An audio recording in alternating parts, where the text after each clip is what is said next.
Hey guys, I'm Jorry Draws and today I'm going to do some drawing. So, one of my greatest hobbies next to drawing is actually tabletop RPGs like Dungeons and Dragons. So these games are great for some simple fun with a bunch of friends, but in the right hands they also can get you really creative. So today I'm drawing one of my characters that I designed for one of my D&D games, so let's get into it. The character I'm drawing is a gnome wizard called Winky Twinklestone. He's not the kind of wizard that uses fireballs or lightning bolts to wipe out his enemies, no. Instead, he is a master of illusion. This means he uses magical distractions, disguises, and his natural charisma to trick his enemies.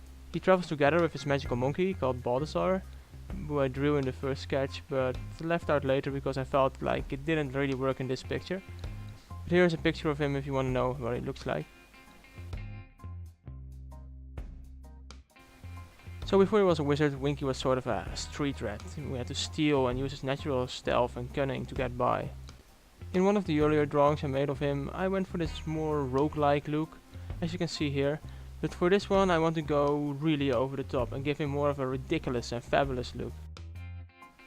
I added his wizard hat, a cape and shutter glasses, and also gave his jacket a fur lining to get this idea of a really eccentric character across.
For the base color of this image, I picked purple. I feel like this color emphasizes on one hand the magical nature of this character and on the other hand his fabulous and eccentric style. To this I add tones of pink and yellow for the same reason, and also because they are complementary colors and work well together.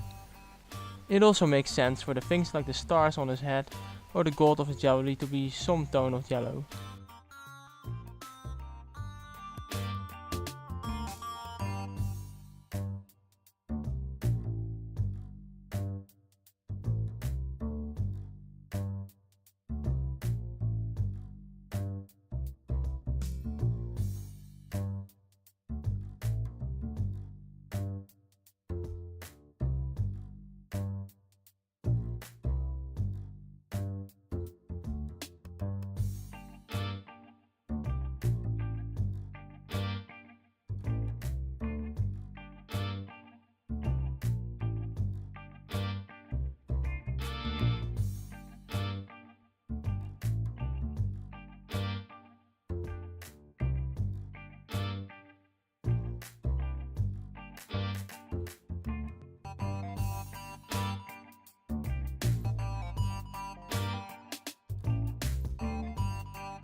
Here and there I also add some spots of green that are going to give some contrast in this picture and pop out.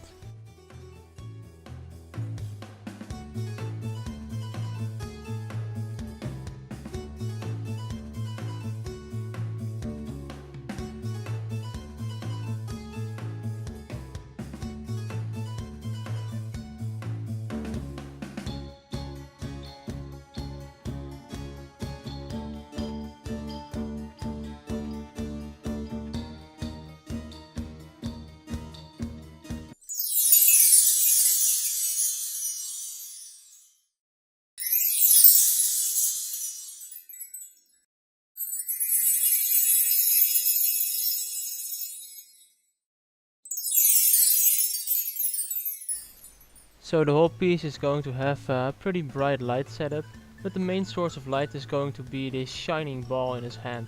So this will cast some shadows on the other side of his face and clothes, and also cast a bright highlight on the right side of his body.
As a final touch, I add some sort of strange magical trail behind him, kind of like he is creating footsteps in reality itself. I also add some sparks to his right hand and to the ball of light to give this more whimsical, magical feeling to the whole thing. Finally, I made a background by mixing some strokes of pink and purple in a separate window. I tried to figure out what a good brightness, saturation and hue would be for this background, but in the end I decided to go with a cotton candy-like pink. It gives the whole piece an even more colorful and cartoonish look. Hey guys, I'm finished with this character and I hope you liked this video and see you next time. Bye bye!